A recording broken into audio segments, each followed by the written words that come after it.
Dans le module projet, que vous voyez ici à gauche, nous avons plusieurs sections.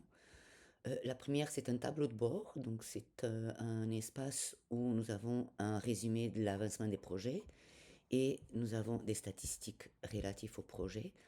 Donc, par exemple, dans l'avancement du projet, je peux voir combien de projets j'ai à venir, en cours, en atteinte clos, puis des pourcentages de clos, puis des pourcentages de projets en retard. Je peux accéder aux détails si je clique sur la petite flèche. Je peux voir c'est quoi exactement les projets que j'ai à venir. Et puis, je peux cliquer sur ouvrir pour avoir accès à la fiche du projet. Je peux, pareil pour les pourcentages de clos, c'est quels sont les projets qui ont été clos. Et puis je peux filtrer, par exemple, si je peux voir le statut des projets, juste les projets de programmation, par exemple, ou juste les projets d'un autre département. Je peux filtrer par type de projet, donc voir pour tout le type de projet, exposition, combien sont à venir, combien sont en cours, etc. Je peux aussi filtrer par responsable de projet. Donc, si je veux voir tous les projets dont le responsable est François, je peux voir qu'il a un projet à venir, zéro en cours, ta. Euh, donc, ça, c'est pour la partie avancement des projets. Puis, pour la partie statistique, donc, je peux voir combien en tout de projets et activités j'ai. Je peux voir le nombre de projets par type. Par exemple, je peux voir que j'ai euh, trois projets de type exposition. Je peux cliquer dessus pour voir exactement c'est quoi, puis je peux ouvrir la fiche du projet aussi. Le nombre de projets assignés par responsable. Et puis aussi, pareil, je peux cliquer dessus pour voir exactement c'est quoi les projets que Marc a en ce moment assignés à lui. Je peux voir des stats de projets par année, combien de projets de type exposition j'ai pour 2025, pour 2026, etc. Et pareil, je peux aussi accéder aux détails. Et puis, j'ai une chronologie. Donc, je peux voir mes projets dans une chronologie. Et je peux bien sûr changer ici les dates de début, dates de fin du projet. Je peux cliquer dessus aussi pour avoir accès à la fiche du projet. Donc le tableau de bord, ça me permet d'avoir une vue globale de l'état et des statistiques de mes projets. Dans la section tous les projets, donc c'est comme le nom l'indique, c'est une liste de tous mes projets. À gauche, j'ai toute la liste des projets. À droite, j'ai la fiche des projets. Je peux filtrer ma liste par type de projet. Je peux aussi les grouper par nom, par type de projet, par exemple. Je peux filtrer et je peux trier ma liste. À droite, donc, j'ai la fiche du projet que j'ai sélectionné.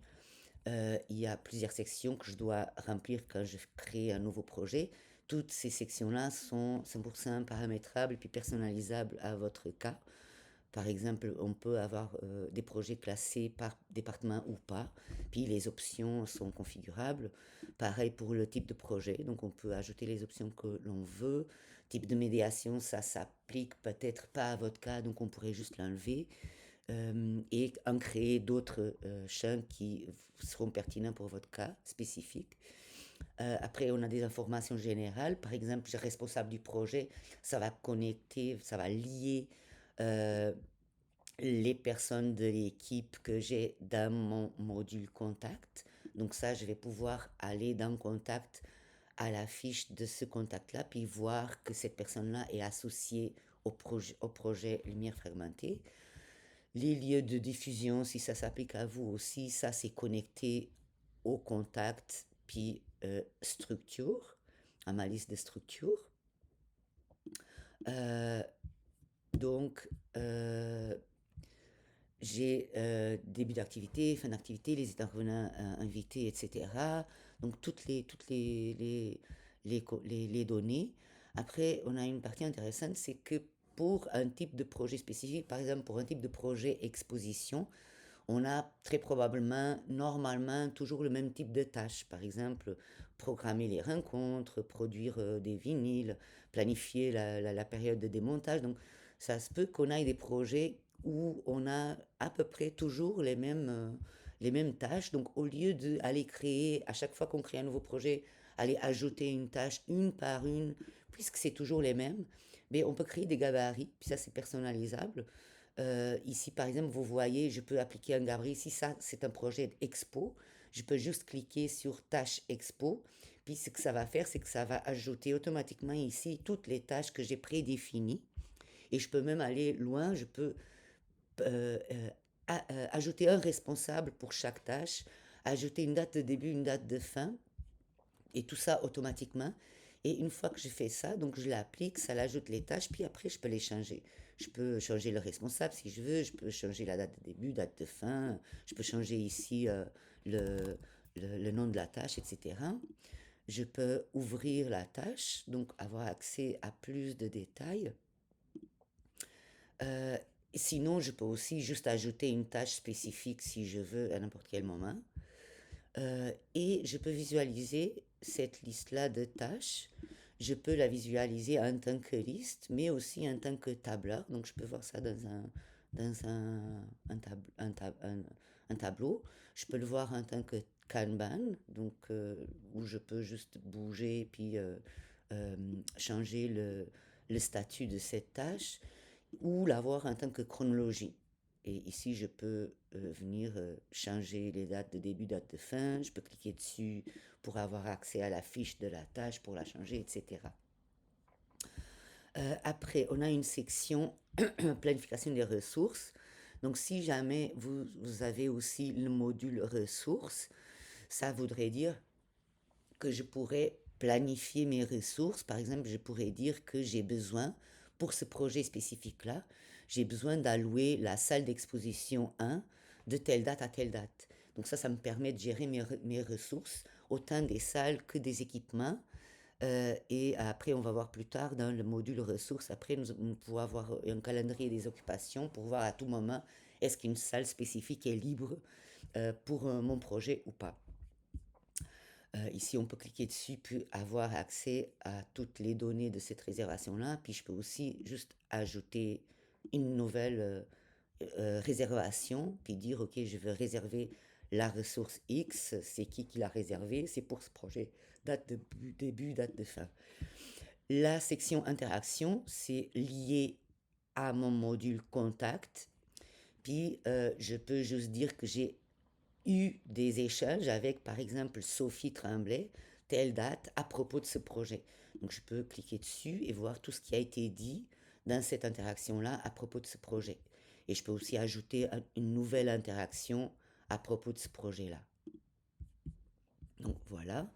Après, on a la section contrat. Donc, la section contrat, ça me permet de créer un lien rapide vers des contrats que j'effectue qui ont un lien avec ce projet-là. Par exemple, ici, j'en ai un que j'ai créé. La date de création du contrat, c'est le 7 mars. Je peux cliquer dessus, puis voir que j'ai effectué un contrat avec Sophie relatif à ce projet, joindre le contrat et puis mettre le lien vers le Google Drive ou le SharePoint où ce contrat-là est storé. Je peux cliquer dessus, puis juste avoir accès au contrat lui-même et le lire.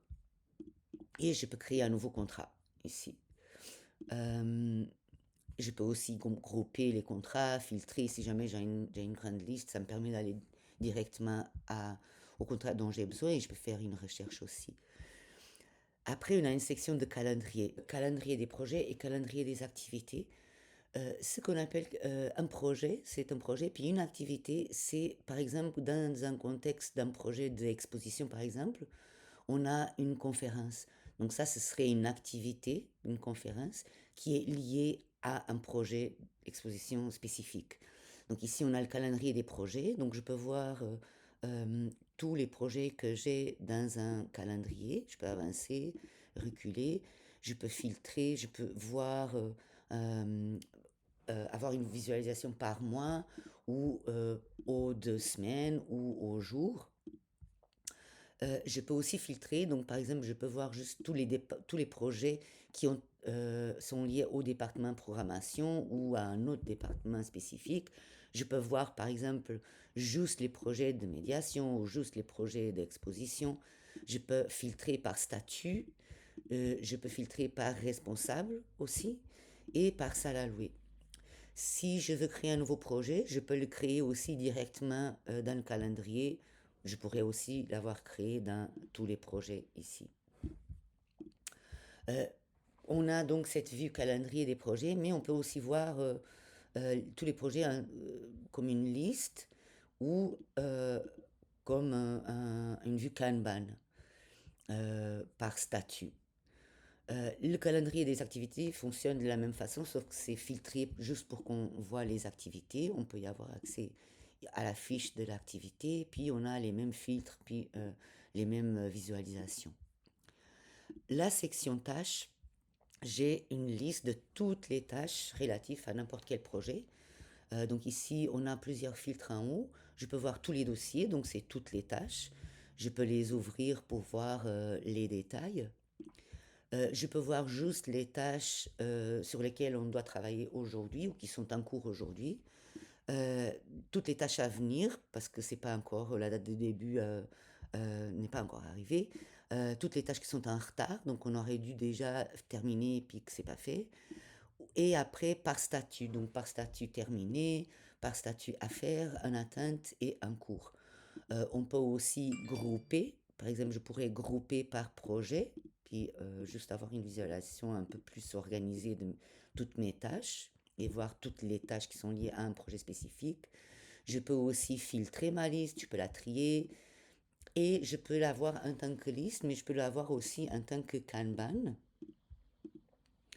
Donc, voir toutes les tâches par statut.